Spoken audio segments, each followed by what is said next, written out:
Hi, my name's Christina Jamieson from the School of Home Ownership. Welcome to our series. Today I'll be talking to you about when do we teach our kids about finance. And I have a very special guest with me today, Nicholas Jamieson. Hello. Who is 18 years old and studying Year 12 this year. So I thought I'd start off with a story. I met a lady at a park and I was talking to her.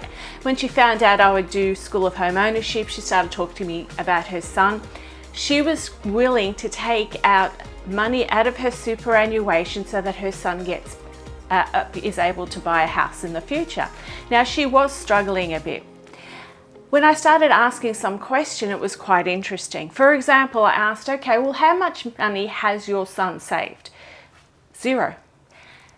Okay, well, where does your son live? In the city. Okay, well, where does your son spend his money? Well, he goes out every day and they usually go on a trip every year and they get loans to do that.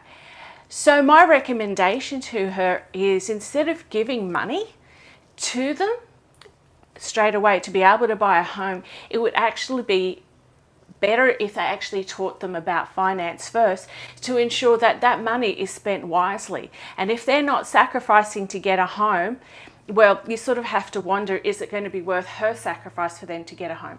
It was interesting to note that children develop their financial habits by the age of 7. So they're starting to develop their financial habits. This is actually in a time where parents are overspending and over leveraging. So we've got to really get on top of the fact if you want our children to be able to get a home. Now, over to you, Nicholas. Hi, yes. So the question I'd sort of ask you is, what's the impression of people your age in terms of being able to afford a home? Honestly, we're kind of scared because in Sydney the housing prices are crazy, and I don't know how we're gonna afford it. Like, it's only getting worse, and I think I'm speaking for a lot of people here my age, right?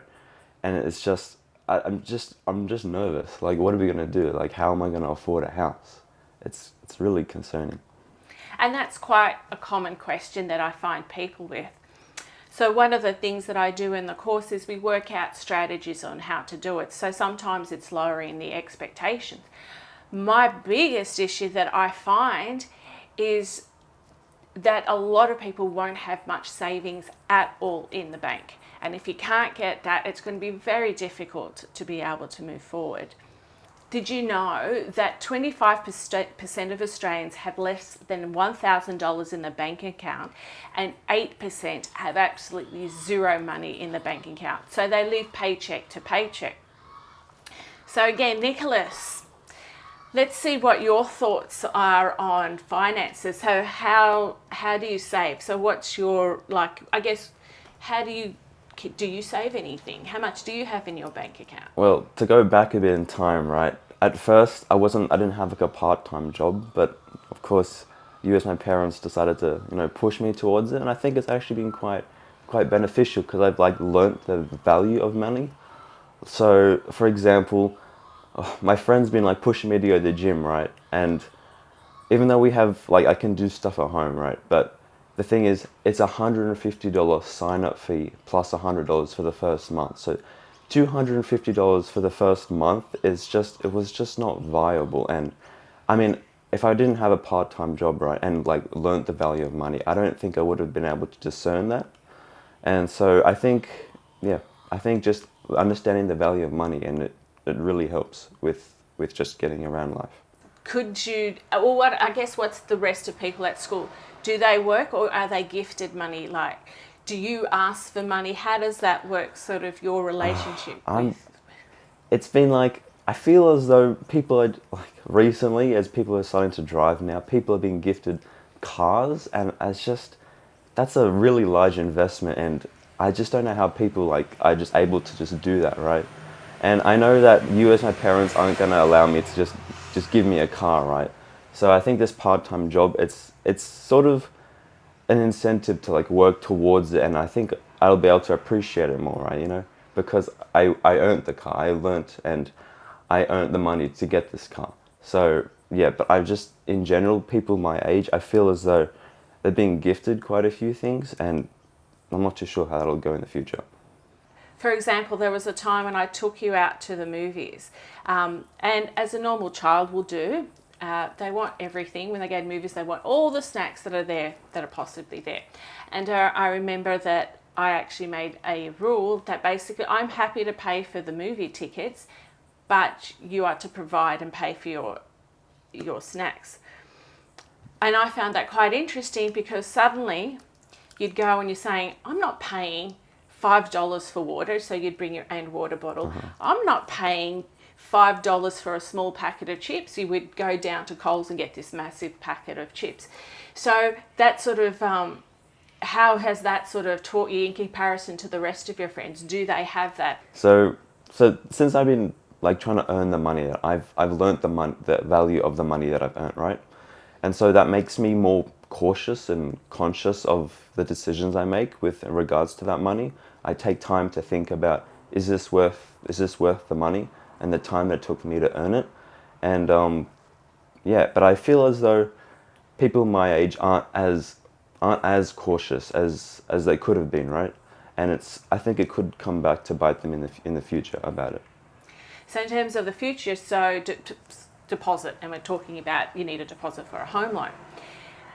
So can you explain, are you saving money? So are you spending all your money?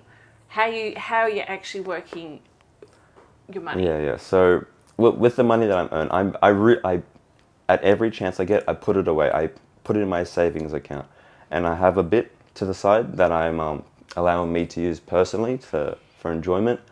And well, my end goal, right, is to honestly get a deposit for a house. I want to ultimately be able to become like financially independent and not have to worry about depending on loans and such. But yeah, that's my end goal, and that's what I'm trying to do now, putting money aside slowly. It's accumulating, which is good, but that's my end goal. So you've got the value, and you've been taught that you're expected to get a home and you're expected to get a deposit. So that's a good start. And it's interesting for you to say that people haven't actually started that financial astuteness from such a young age. And I guess because we're in a situation where there isn't as much affordability, that you have to be a lot more conscious of finances a lot earlier, and a lot more responsible for finances a lot earlier. And that's very interesting. Another interesting point is, for some reason, millennials have got less of a chance than the Gen Z. And I think you're Gen Z, right? Yeah, I'm Gen Z. Gen Z are actually becoming and learning to become a lot more proactive with their finances, and have higher hopes of getting a home loan than the millennials, which I suppose are now about 30. So that's interesting. And I think we've got to teach children at an early age to be financially astute. And I'm not talking about, I've heard people saying, oh, you've got to teach them about insurance and all this sort of stuff and liabilities. We don't really. It's the basics is that they've got to live within their means, and they invest. And at this early stage, well, you know, that you can't really invest too much in shares, and you can't buy a house in terms of getting wealth creation. It may be just going into a high interest earning savings account, which you have. But I find it quite interesting. How do you actually do your little saving? You've got a little saving method and a reward system for yourself. It's kind of stupid, but like, I have two accounts, right? Like, I have a savings account and one that I'm like allowing myself to use.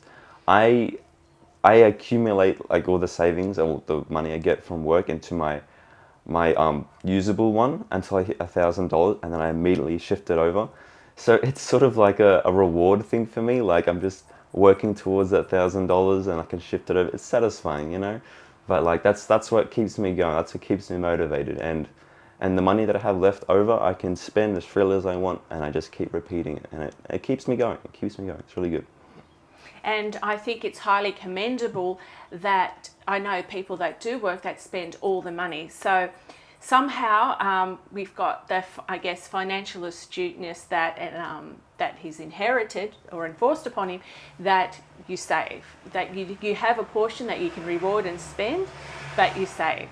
And I guess that also comes back to like my parents had, came as migrants, so it was tougher on them, so they had to basically be really strict with their finances, because for them a house was financial security, and they couldn't have children until they had a financial security. So they really worked shifts, multiple jobs, rented one room in a boarding house to make sure they had money to be able to get a house, because they were not going to raise children in a one-bedroom house or a one-bedroom unit. So that was important for them. And that's just been, I guess, passed down through the generations. So thank you for spending time with No us worries. to get an idea about, somebody that can be financially astute at his young age. He is a very responsible person, and it's very clear his expectation that, that he will be able to afford a home, and he'll Hopefully. work out how to do it.